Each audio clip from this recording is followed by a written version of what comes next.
So we're so happy to pass it off to Robert Jappi. Robert has been in the cannabis industry since 2018, a long-standing cannabis practitioner in the UK and very, very deep knowledge. So Robert, without further ado, I'm going to pass it over to you and let's get started. Christopher, thank you very much, and thank you to INCBA for having me on today. Everyone, thanks for coming along. What I'm going to do today is just outline the webinar. So I'm a regulatory lawyer. I'll be giving a full overview of the UK market, and also I'll be highlighting some of the regulatory challenges that we've been dealing with over the last few years. So I'm headquartered in London. Right now, I'm actually in Tenerife in Spain. So this isn't my office. This is my hotel function room, and it's a Mexican Pancho Villa themed hotel. So that's why the background looks as it does. I can tell you that I work in a thoroughly modern office in London, and this is actually the view from the office. So if anyone is ever in London and wants to come and check it out, then please let me know. I know where they keep the keys to the beer fridge. So always welcome. Today's agenda, that's the introduction. So I'll give a quick overview of the UK cannabis sector. So for perhaps people who are not so familiar with what's happening in the UK, that will be helpful. I'll be starting with medical cannabis and the slow progress that's happened so far. The CBD wellness industry is really booming here and is now pushing into the mainstream. So I'll be covering that as well. We'll be talking about the big regulatory issue for the UK, which is novel food and the barrier to entry for the UK CBD market that this presents. We'll be touching on import-export, so lots of products being shipped into the UK from both the US, from Canada, and from Europe as well. So I'll cover that in detail. Brexit, the ugly truth. I'm not going to be pulling any punches today, and it'd be impossible to do a webinar on the UK sector without talking about Brexit. And finally, the end goal, what we all want, recreational and adult use, and I'll be talking about whether it's sooner or later here in the UK. So we'll start off really basic and then get really detailed as we go on. Just a quick introduction for myself. So as I said, I'm a partner at INS and I specialize in life sciences regulation. My practice is currently about 90% cannabis regulation. So I've advised CBD and medical cannabis companies on all the day-to-day regulatory issues that they face. And that has now graduated to providing regulatory support for big corporate commercial transactions such as mergers, acquisitions, and now listings on the London Stock Exchange. As Chris said, I've been doing this for nearly 4 years now, and I was actually born on 4/20. So 20th of April is actually my birthday, so I kind of feel like I was born to do it. INS, as I said, is headquartered in London. We have offices across Europe, the Middle East, and Asia. Primarily, INS was known as a shipping firm, so we had a very big legacy shipping practice, as alongside aviation, oil and gas, and that kind of thing. These sectors are on the decline in some cases, and so a few years ago, INS made a very progressive decision to go out and find nascent industries to build a practice in. And so the last 2 years I've been at INS, and we now have a very strong cannabis practice group covering the regulatory part, M&A work, corporate commercial contracts, capital markets, IP, trademarks, everything, full services to the cannabis sector here in the UK. So we're really proud of that.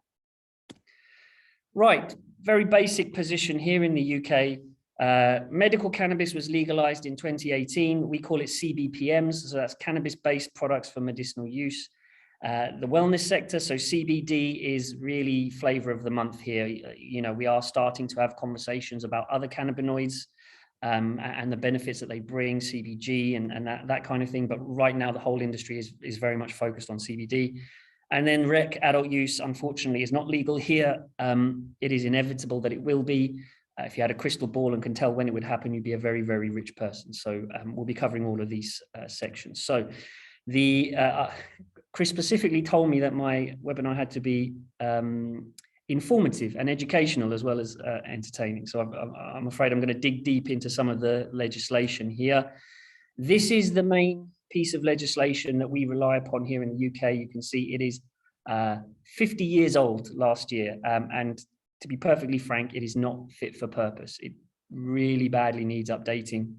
Seems to be very little political will here in the UK to address these issues. So the Misuse of Drugs Act implements the UK's international obligations under the UN Convention, the 2 UN conventions, in fact.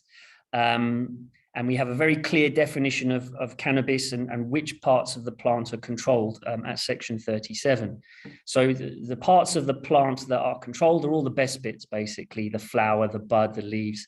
The stalks and the stems and the seeds are not controlled, which means that you don't need a license to be able to handle or produce or sell these products.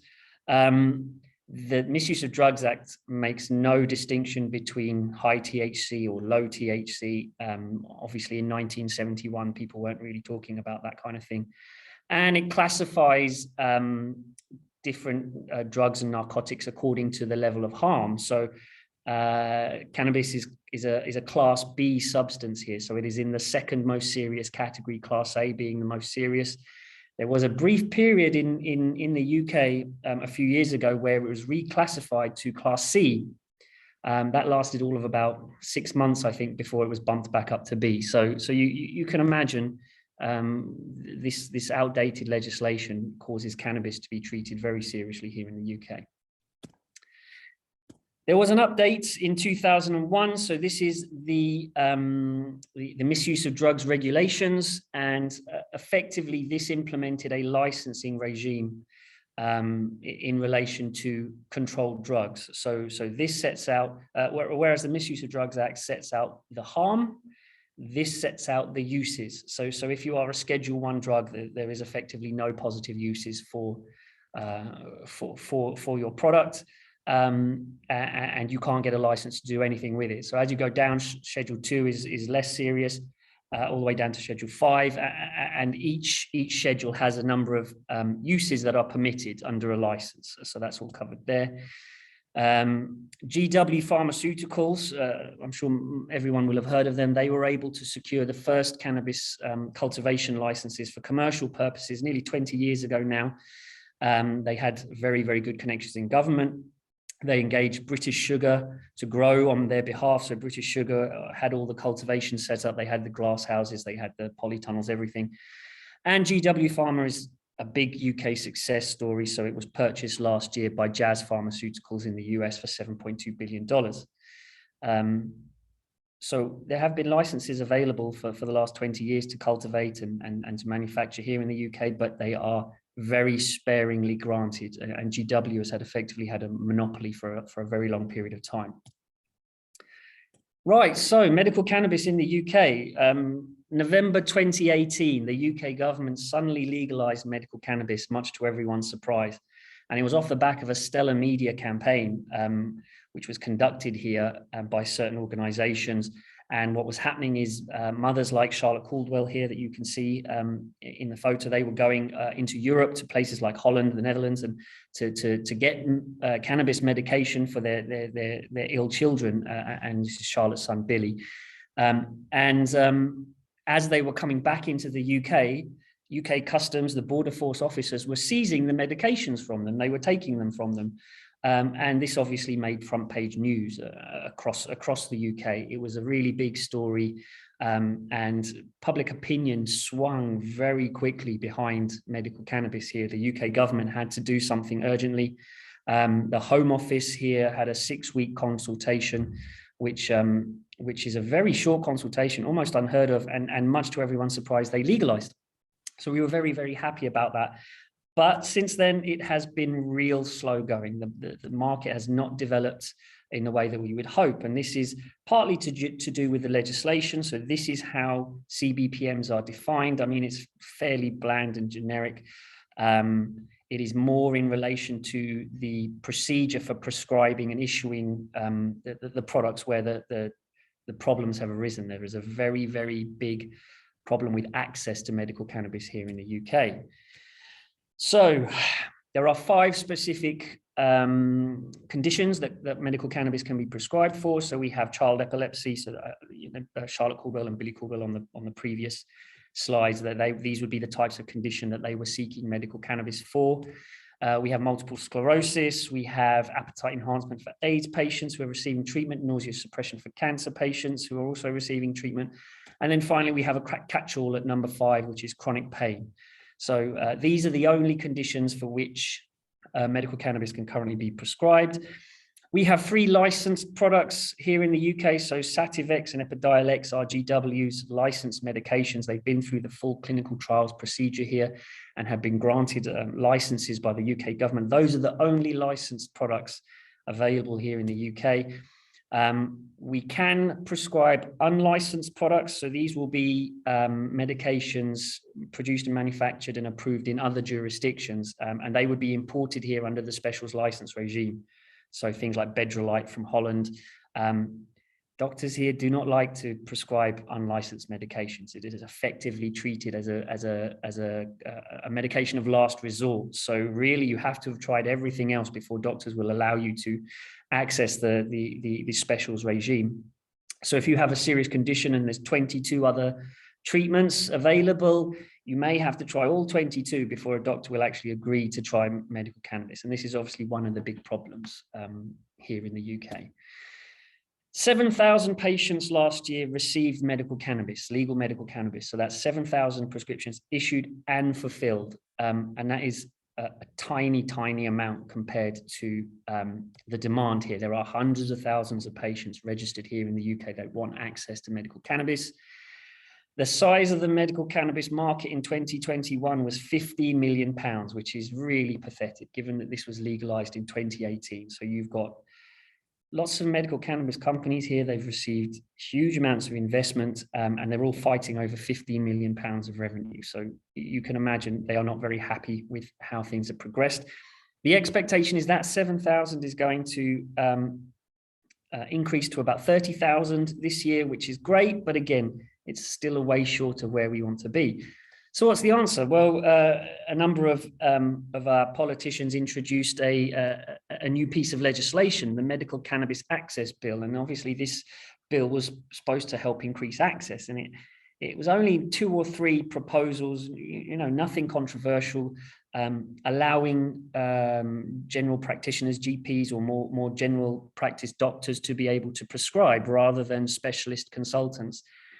And of course, what happened, it went through Parliament and it got filibustered. So that door was closed, which is really devastating here, because we're not asking for a lot, but that's the current situation. We hope they will have another crack at it in due course. But yes, ultimately, medical cannabis really, really needs reform here to give access to the hundreds of thousands of patients that want it.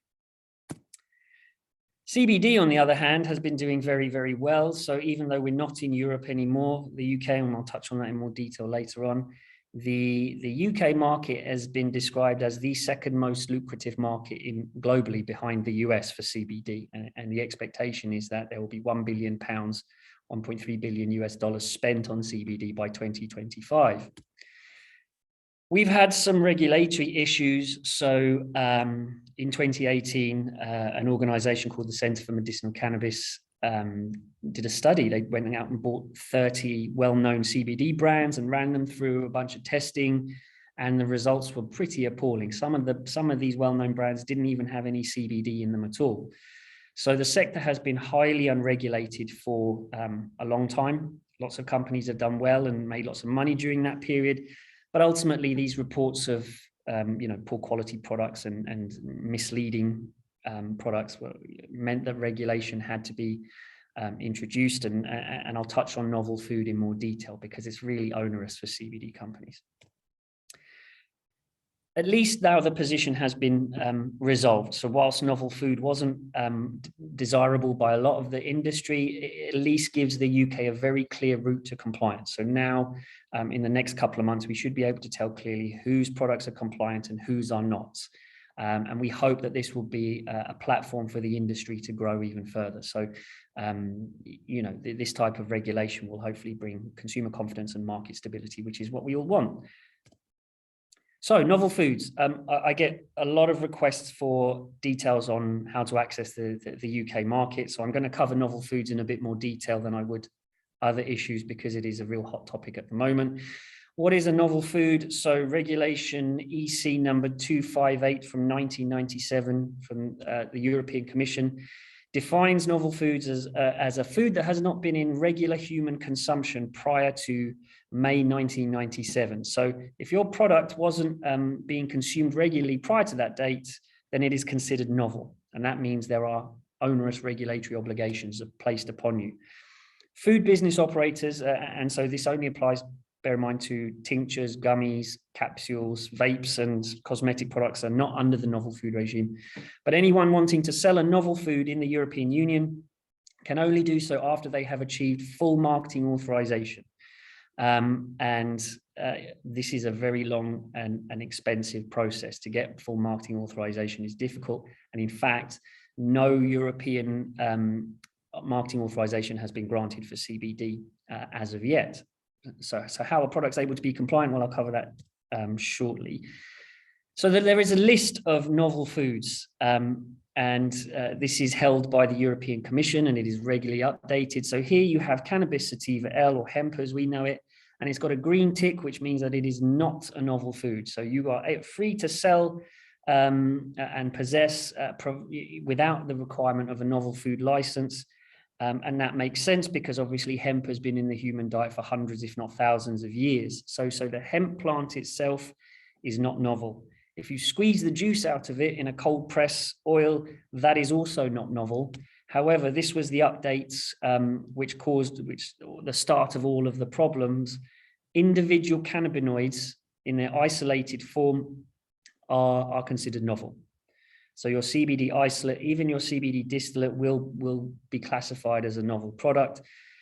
The way that the European Commission describes it is when you take your raw extract and you start putting it through other processes, you denature it, you draw out the THC remediation, whatever it is, they say you are creating a new product, and therefore novel food approval is required. There was a lot of debate in the UK about whether this should happen or not.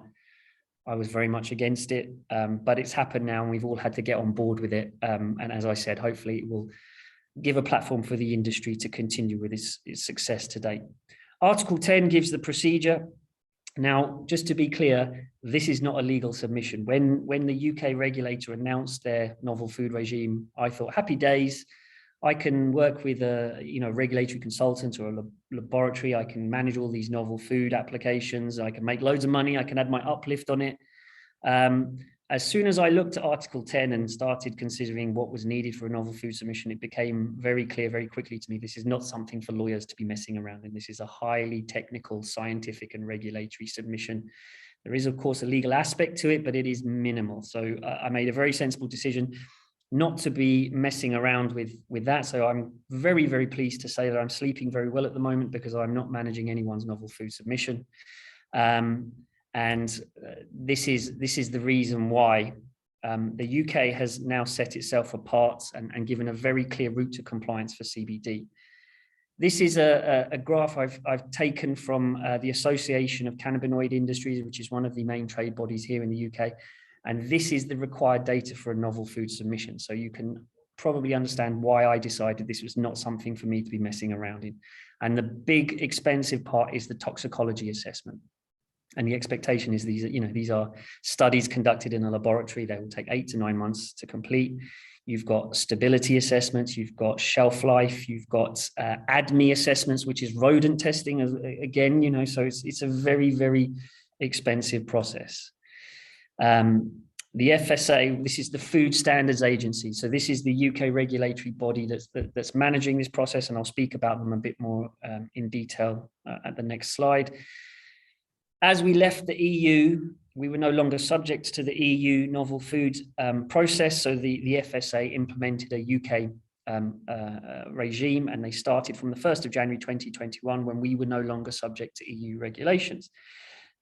They've taken a highly unusual approach. So novel food should usually be applied to the ingredient, so that the novel ingredient is what you should do the testing in relation to. However, the UK FSA has said that not only do we want all of these studies in relation to your ingredient, your active ingredient, but we also want it in relation to your finished products as well. And this has caused, real problems for the CBD sector here in the UK. The FSA completely underestimated how many submissions they would received. So apparently they got nearly 1,000 submissions, and you can imagine each submission will contain a numerous number of products under it as well. So they have rejected about 75% of those straight away, nowhere near the required standard. Lots of people have been making submissions trying to rely on existing data that's available in publicly available literature. There's some studies from GW. People were trying to rely on. The FSA said, no, absolutely not. You've got to do your own studies. You've got to have up-to-date tox information. Otherwise, we're not even going to look at it. So they narrowed it down to about 250 submissions. As I said, it's got to be a full tox assessment in their literature. Submissions will not be submission. What they have said is that we do not need to see the complete toxicology assessment. We just need to be satisfied that you are committed to providing us a tox assessment. So as long as you get your submission in, as long as you can demonstrate that your tox study is underway, they will allow you to be compliant and continue to sell. Here's another big problem with the process. They placed a new product restriction on the industry. So this is the Food Standards Agency that we are talking about. They announced the new regime on the 13th of February 2020. And this restriction meant that what they did is they took a snapshot of the industry on the 13th of February 2020.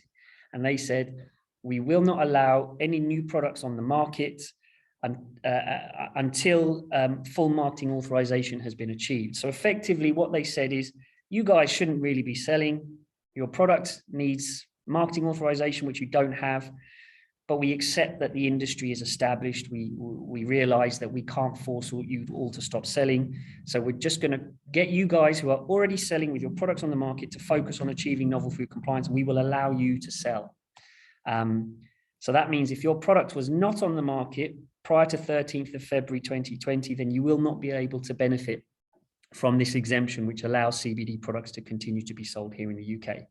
You can still make a novel food submission, but you will be waiting until you reach the very, very end of the process before you can legally be allowed to sell.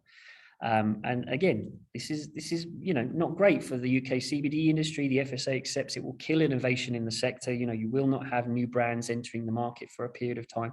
You will not have new products being formulated for a period of time. And as I said, it's because they want to get the existing players in the market to focus on achieving novel food compliance rather than bringing in lots of new players and new brands and new products. So how are they going to actually enforce this? Well, there is going to be a compliance register. In fact, there's going to be two registers. We have been waiting for this for more than a year. We were told June last year, March last year, June this year, last year. And then, the deadline just passes. There's no update from the FSA. We get no information.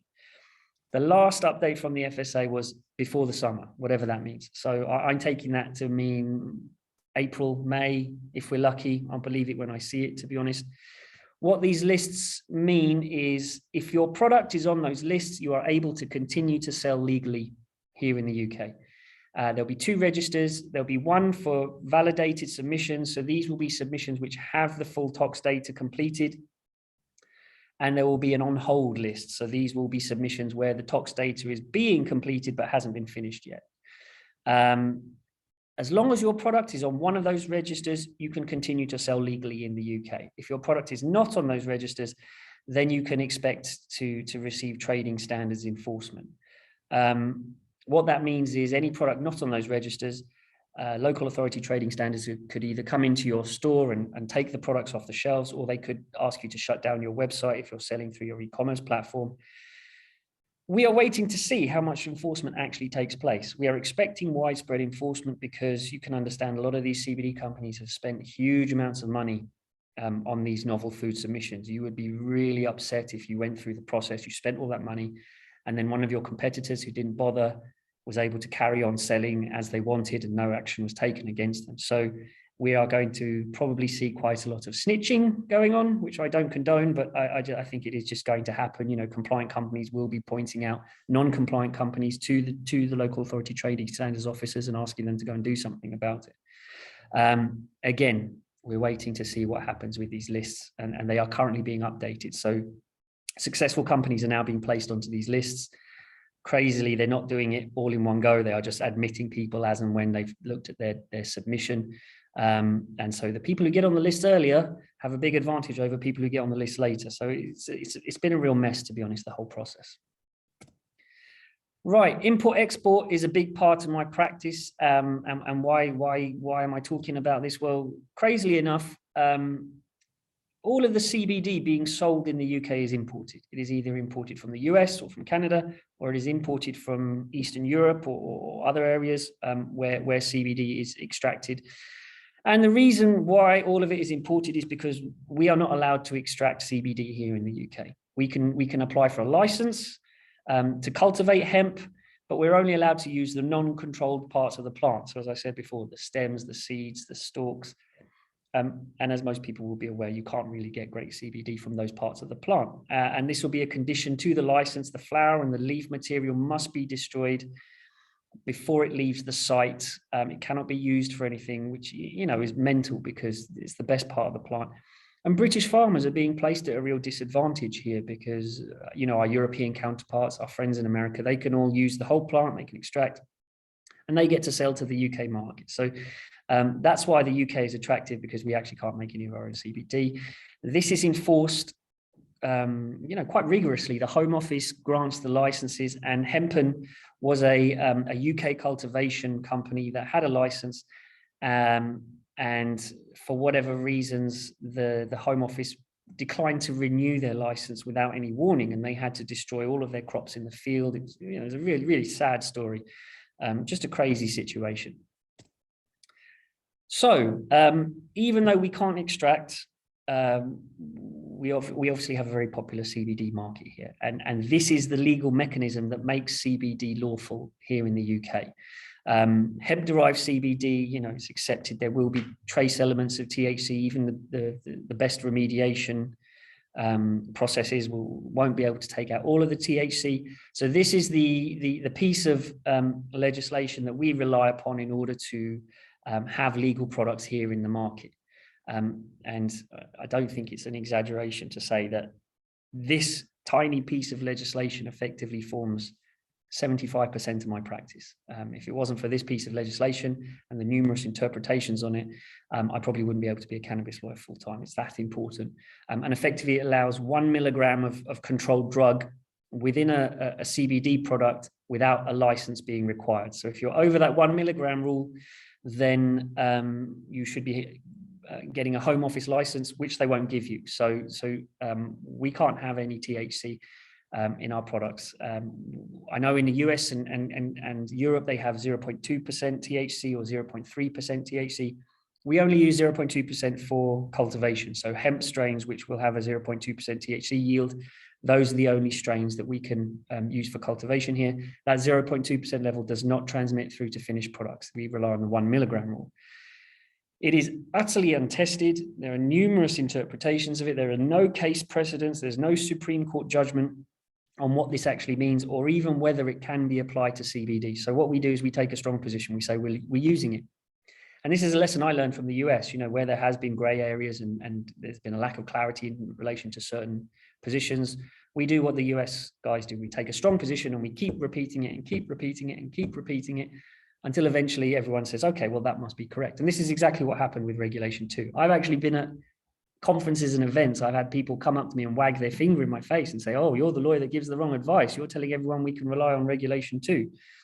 I then had the same people come and apologize to me a year later for behaving in that way, because they've realized without Regulation 2, they have no business. The interpretation, there is one from the Home Office. It is a fact sheet. It is guidance. It is not law. This is just their interpretation. So they say 1 milligram applies to the container. So it doesn't matter if your container is a 10 milliliter bottle of CBD oil or a kilo tub of isolate, whatever the size of your container, that is what you're allowed 1 milligram in. So you can imagine it makes no sense at all. You know, how can you have the same amount of THC as the limit for a huge vat of CBD oil as you would to a small bottle? And this causes a real problem for companies that are importing into the UK, because I call this the wave of non-compliance. So let's say you are a US company and you have a great hemp farm and you're producing a really high quality isolate or distillate. So you are acting lawfully in the US, you do your cultivation, you do your extraction, and then you've got your bulk product ready to import into the UK. As that product arrives into the UK, you become non-compliant because you're breaching the 1 milligram rule. More than likely, your product will get into the UK, no problems. But in effect, anyone in possession of one of those big tubs or vats of CBD oil will be acting in a non-compliant fashion because you will have more than 1 milligram in there. When that bulk product is then broken down into the smaller finished products, you then become compliant again because you're then complying with the 1 milligram rule. So it's a bit of a crazy situation. Finally, after much lobbying, the UK government has realized that this is not a sustainable position. I spend, days and days every month fighting with the UK regulators about this 1 milligram rule. So they've now all said to the government, please, can we have some clarity on this? And that's good news. So we've got a Home Office consultation going on about how to deal with this issue. And the expectation is they will introduce a percentage. So it will be a sensible decision to use a percentage, which would then make life much easier. It wouldn't be dependent on the size of your container. The concern, obviously, is it's going to be a very low percentage. They are not going to give us anything reasonable to work with. So effectively, CBD products in the UK have to have non-detectable levels of THC. Right. I mean, it's a very difficult day anyway, and solidarity to our friends in the Ukraine and Eastern Europe. It's a very worrying time.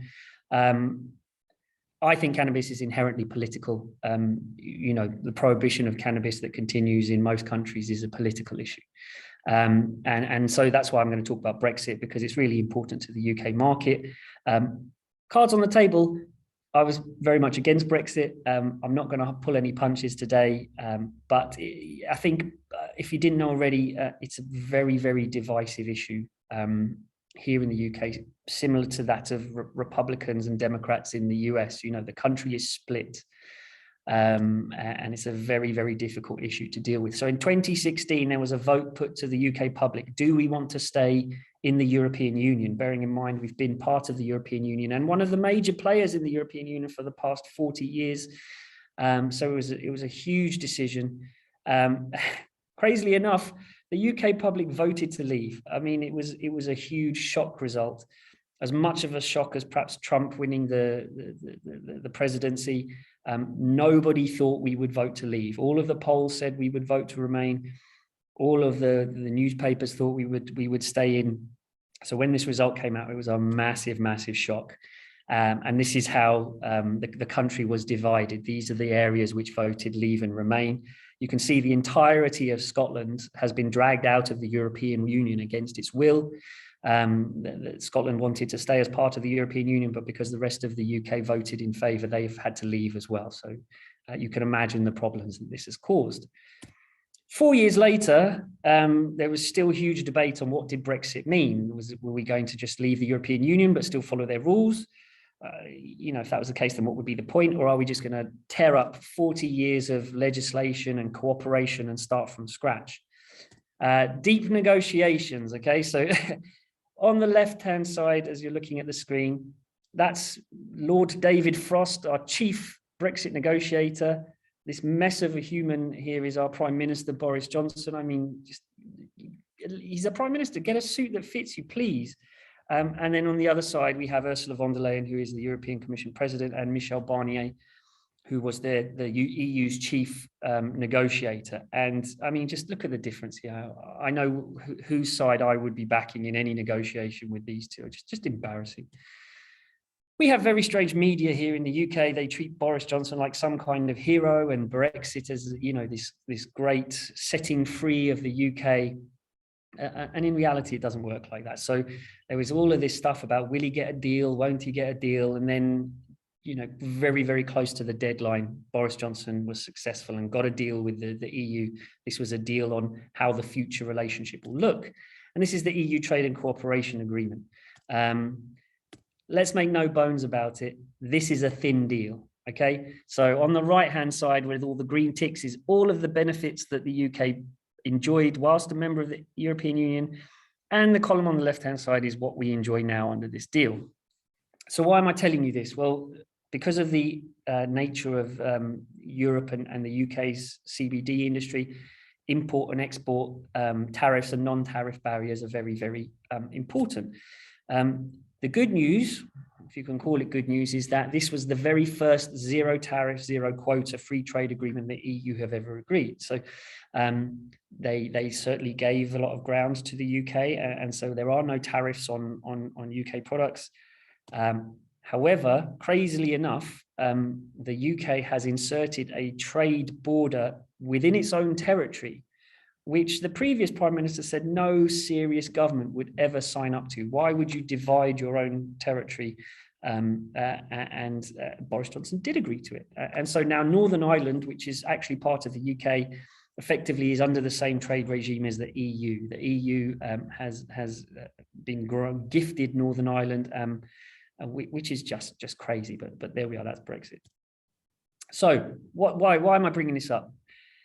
Zero tariffs is great. It's the non-tariff barriers which are devastating to the UK. So now I'm not going to go through all this because it's really boring. Even I don't understand it. I'm not a trade negotiator or a customs specialist by any means.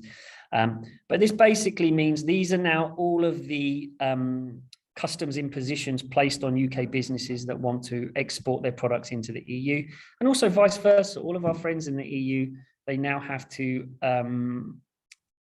fill out all of these customs declarations to sell their products into the UK. And what happens if you don't get these customs declarations right?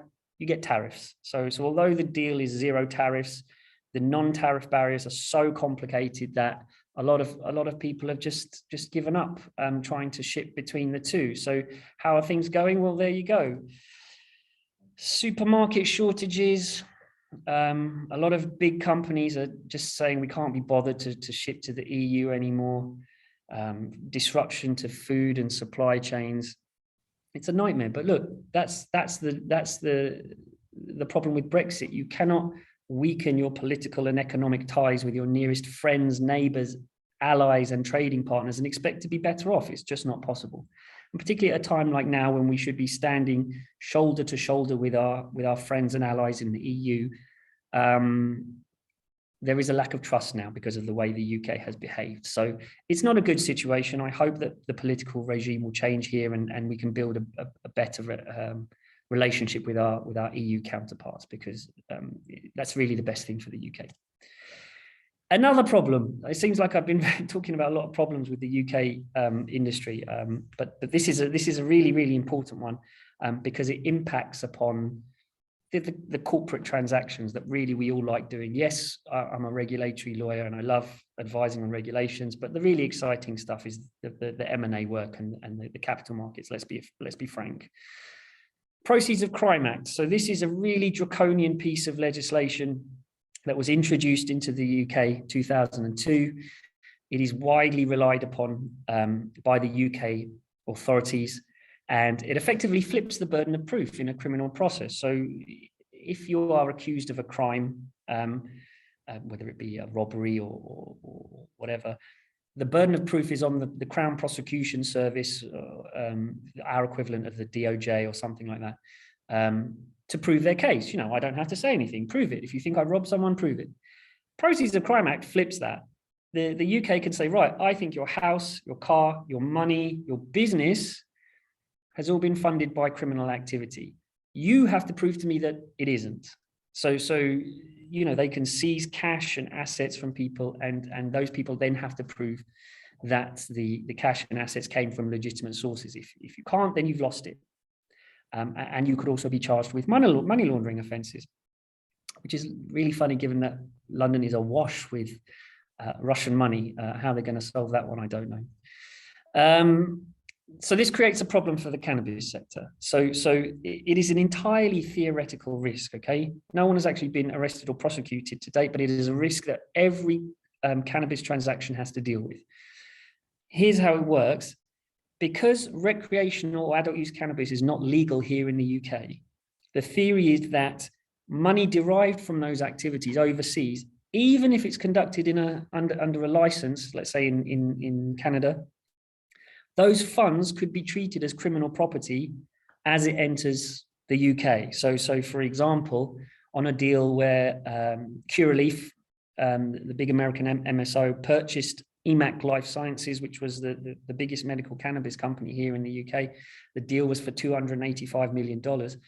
The risk is that as Curaleaf, who obviously has funds derived from rec activities, as they transfer the consideration for the deal into the UK authorities could turn around and say, right, well, you know, rec activities are not legal here, so that's criminal property, and that money gets seized. It's a nightmare, and it does prevent a lot of deals going on. Thankfully now, not just my firm, but there are other actually really good law firms in the UK that have become very comfortable in mitigating these risks. So there are now steps that can be taken in order to prevent the UK authorities from intervening. As I said, it's never actually happened. The UK authorities have never actually intervened in a cannabis deal so far. But it is, like I said, it's a risk that we really, really do have to address. The other issue here is banking. Banking is really difficult for the cannabis sector here at the moment. The vast majority of the mainstream banks do not have any appetite for this sector. So companies here have to rely on smaller providers. The reasons are twofold. One, because of proceeds of crime, the banks are like, you know what, there's too many gray areas in this industry at the moment. We don't want to get into it until there's a bit more clarity. So we are desperate for the UK government to tell us, does this POCA issue really exist? Is it a real issue? Are you going to come after people who are using rec funds to purchase UK assets? The government seems perfectly entitled to leave it as an open-ended question. They have no inclination, it seems, to clarify the situation. And so, you know, this causes a big problem with banks and financial institutions deciding to wait for clarity before supporting the sector. The other issue is obviously the federal prohibition in the US. Guys, if you could do something, please, at a federal level. We're all waiting here. I know you are trying, but the Safe Banking Act, something like that, that gives the UK banks, which obviously have their big brothers in the US, the confidence to support the sector and not be worried about upsetting the US regulators, then that would be great. We would really appreciate it. And then obviously the big question, when will there be a rec market here in the UK? I think we're looking at 5 to 10 years. If I'm optimistic, I would say 5. In reality, could be talking 10. It is not a political issue here at the moment. It is not up for debate. It is not an election issue in a big way. However, what I will say is there are 2 positives here. One, we do have the debate every time something happens in the US. So for example, this is in the middle there, that's our London mayor. He's a good guy, gets loads of hassle because he's a Muslim, and you know, it's just ridiculous. But he basically suggested he could decriminalize cannabis in London, and that was triggered by the state of New York going fully legal in the US. So whenever there's a big event in the US in relation to cannabis, the conversation starts here. And in fact, he actually did do it. He has decriminalized cannabis in 3 London boroughs for certain age groups. And there's lots of reasons why, which I won't go into, but obviously decriminalization is not an ending point, but it is a stepping stone. So we hope that, you know, the conversation will continue. And we're really buoyed here by the positive news coming out from Germany. So Germany is a really great example of how this type of issue can seem very far away and then suddenly it happens, you know. So for those that don't know, the last German election, the 2 parties that won and are going into coalition, they both campaigned on a manifesto pledge to legalize adult use cannabis. And so as they've been doing their coalition negotiations, they've also agreed a deal, and there will be a 4-year pilot program in Germany for recreational cannabis, which is just fantastic because Germany is obviously the richest, most populous country in Europe. And whatever Germany says is okay, then the expectation is France and Spain and Italy and all of these guys will follow and do it too. So we're really, really happy about that. My view is, with this huge industry rising in North America and with the Europeans hopefully pulling the trigger and the dominoes falling, the UK can't just sit there and allow this to happen and not be involved. So all of these developments are really positive for us, and particularly the news from Germany, I know, has given a lot of cynical people in this industry a second wind, and people are feeling reinvigorated. So congrats to the Germans, and hopefully we will see more adult use legalization across Europe and eventually in the UK very, very soon. That's it. That's me. As I said at the beginning, or Chris said, I've been doing this for 4 years. So it is a real passion of mine. And all of these issues we can assist with here in the UK. We've got a very, very comfortable group of lawyers who love the sector and know what they're doing. And I hope to come to some INCBA events in future so I can actually meet some of you face to face, which would be lovely. But thank you very much for listening, and I hope you enjoyed it. Absolutely, Robert. Just so much information packed into that hour. We would love to see you in June if you are available the 9th through the 11th. We'd love to see you in DC. I'll meet you in the middle, coming from California. Cut down on the travel time for both of us. We did have a couple of questions that came through. I think one of the first ones that came to mind for me was for the Proceeds of Crime Act. Is the prohibition on using those funds and sort of the burden shifting mechanism, is that based on the domestic regulations in the UK, or is that based on the legality of the behavior in the foreign jurisdiction that the proceeds may come from? So for instance, you said, you know, it would help a lot if we got rid of our federal prohibition. Is that Proceeds of Crime Act applicable to some of these proceeds from the United States that are being you know, sort of repatriated into the UK? Is that applicable because of our federal prohibition or because of your prohibition on recreational sales? Or is that sort of a gray area that we don't kind of have a clear answer on? No, it's a UK issue. So our situation, we don't distinguish between state law and federal law. That's not a problem for us. The issue is we do not have as wide a licensing regime as you do in certain US states and in Canada. Canada is always the example that we use. So the UN convention, to which we're all signatories, doesn't force you to prohibit cannabis. It just means you have to implement a licensing regime into it. The argument on our side is, well, Canada has decided to have a wide licensing regime, and we've decided to have a very narrow licensing regime, but we still have a licensing regime. Why should money derived from legal activities in Canada be considered criminal property here in the UK? We've been asking for clarity from the government. Please tell us, is this an issue? And they won't. So we can't ignore it. You know, we have to treat it. But really, I mean, we've gone to some of the top QCs, you know, council here in the UK, and their view is no, because the activity is lawful in Canada, there should be no reason why those funds should trigger any pocket issues. There is, of course, a limit to that argument. So if, let's say, a rogue African nation decided to legalize the trade of crack cocaine, and you decided to then start letting them acquire UK assets, then I suspect the authorities would intervene in relation to those funds very, very quickly. So again, it just shows how far we are behind you guys. You know, we are several years behind where you are, maybe 8-10 years. We've got a long way to go before a lot of these gray areas are ironed out. Absolutely. And that does require that advocacy and staking out that position and repeating it quite often. We're getting a few questions about vape products. And so is there any special regulation that are applicable to vape products in the UK, or do those fit into sort of the more general regulations we're talking about in terms of the 1 milligram rule, you know, and focusing on the wellness industry for now, I think? So CBD vaping in particular, it falls into a sort of a bit of a regulatory black hole here in the UK. So we have something called the Tobacco Products Directive, which is an EU regulation, and it has been incorporated into the UK law under the tobacco related products regulations. The Tobacco Products Directive specifically relates to products that contain nicotine, you know. So CBD vaping doesn't get covered by TPD. It also doesn't get covered by the food regulations that we've now had imposed. So yes, it is, you know, a bit of an unregulated market still.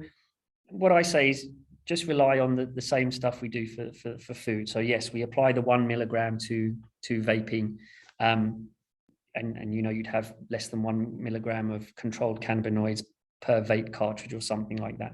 But the good thing about the vape sector here, CBD vaping and also cosmetics and topicals, there's very, very low barriers to entry. So provided you've got quality products and you know what you're doing, you can actually introduce a brand, a vape brand or a cosmetics brand very, very quickly and build up that brand awareness and get some market share. Sure. And another question sort of relates to the size of the wellness market overall in the UK.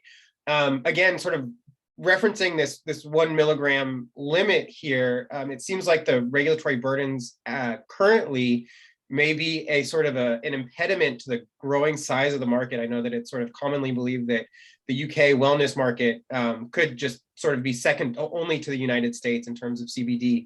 Do you see that sort of that 1 milligram rule as an impediment to that, or is the impending shift to a percentage rule sort of going to be the pathway to that sort of the size of the market in the UK, or could you just explain a little bit more along those lines? Yeah, well, 1 milligram isn't an impediment to selling products at the moment. Again, to my knowledge, I have not seen anyone arrested or prosecuted for selling products with more than 1 milligram in it. And that, again, relates to the lack of clarity from the UK government. So as I said, the Home Office says it's 1 milligram per container. Some people say maybe it's 1 milligram per dose. Maybe it's not 1 milligram of cumulative controlled cannabinoids. Maybe it's 1 milligram of THC, 1 milligram of CBN, you know. So there is a complete lack of clarity. If someone wants me to look at their products and say, yes, these are legal, or they need a letter for a particular retailer, then obviously I have to look at the certificate of analysis.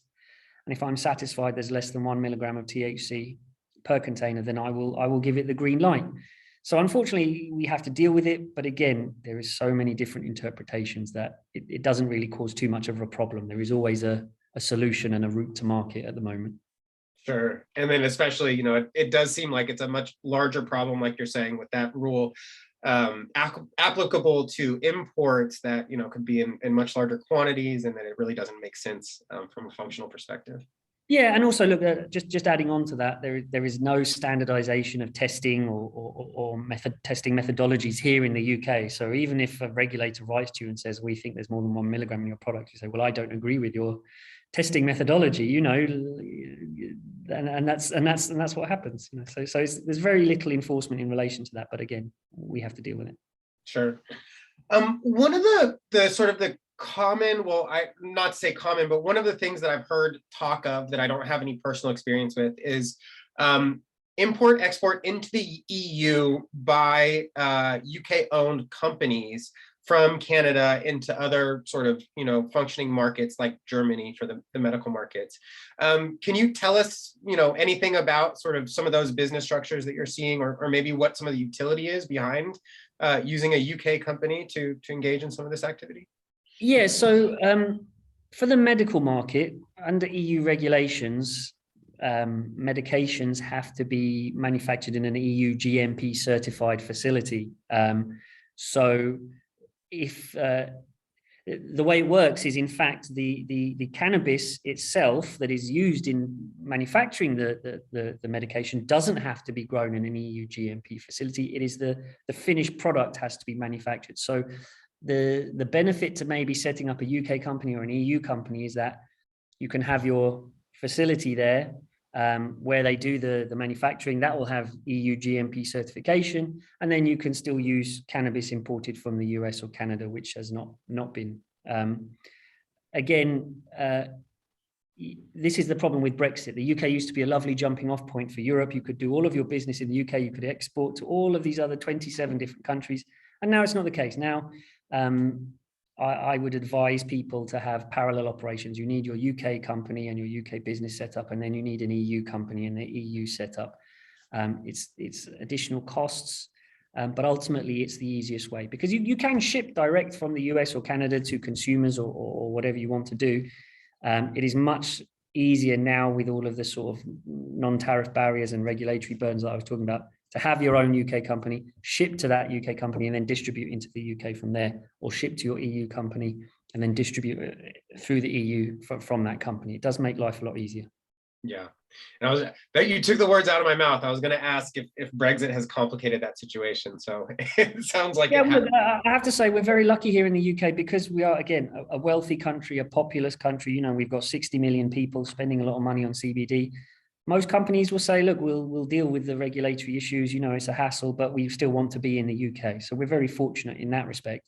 I hope there will be change at a governmental level in due course, and they will rebuild our relationship with the EU, so that we can ship between UK and EU much easier in future. Yeah, absolutely. And circling back to one other question about the POCA, you know, you had mentioned that there were certain tools that you and some of your UK colleagues use to sort of at least mitigate the legal risk associated with it. Do those fall in line with sort of, you know, having an attestation from the source country that it's legal under their domestic laws? Do those come in some other form? Can you give us any examples of some of the tools that you use? So in fact, it's a submission to the UK authorities. So there is an organization called the National Crime Agency. They are like the equivalent of the American FBI. They deal with drug trafficking cases and that kind of stuff, really sort of high level organized crime. And there is a very strange process whereby you can make a submission to them. It's called a suspicious activity report. And normally banks do it in relation to you know, unusual activity happening amongst their client accounts or something like that. In this case, we actually make the suspicious activity report on ourselves. So we report ourselves to the NCA. We basically say, this is what we're going to do. This is the deal that is happening. Please, can we have your permission? They will never give you permission. You get a standard response which says, we're not saying yes, we're not saying no. You have to decide if you are acting in a compliant fashion.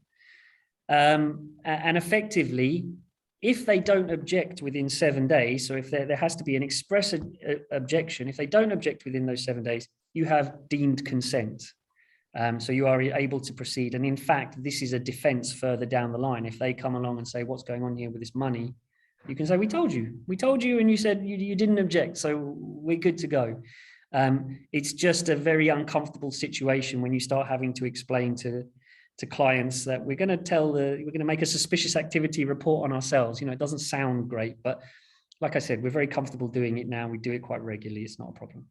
Sure. Yeah, no, that sounds like the best possible way to address the problem head on. We have one other question. Given GW success, have you seen a push towards more R&D initiatives in the UK? And is there any sort of public funding that are available for the type of clinical research that would kind of pave the groundwork for more acceptable, widespread use? Yeah, initially the UK regulators were actually actively encouraging US and Canadian medical cannabis companies to come and do clinical trials here. So you know, there was an offer on the table, all very hush hush. You know, they didn't publicly proclaim this, but they were saying, we'll pay for the first 6 months of your clinical trial. So initially there was some support. Since then, it seems to have faded away. I don't think it's intentional. I just think this government with COVID and Brexit has had very little bandwidth to deal with it with anything else. And it's, like I said, it's not on the political agenda at the moment.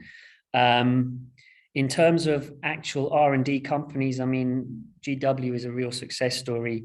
Other companies have tried to follow in their footsteps. So there's a great company called OCT, Oxford Cannabinoid Technologies, which is listed on the London Stock Exchange. They are running clinical trials in relation to synthetic cannabinoids, very much following a GW model. However, they've had some difficulties with board level issues, which are quite public and in the process of being resolved. So their stock price has been doing very, very badly.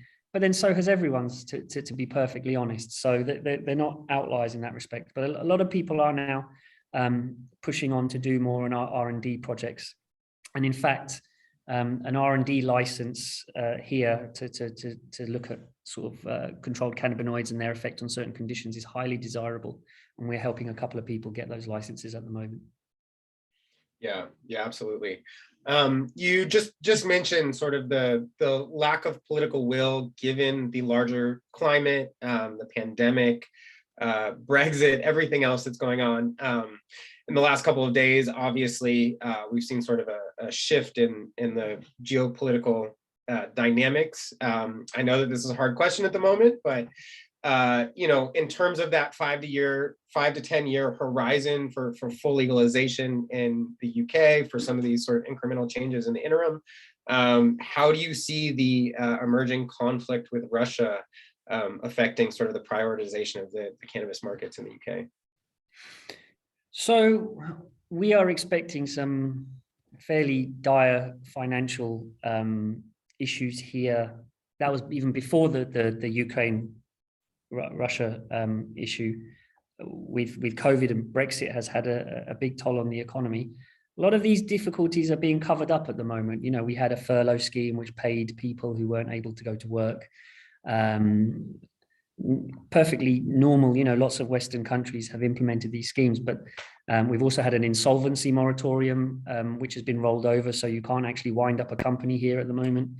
And these have covered a lot of the financial difficulties that eventually will manifest themselves. And I think Russian aggression is going to have an impact on that.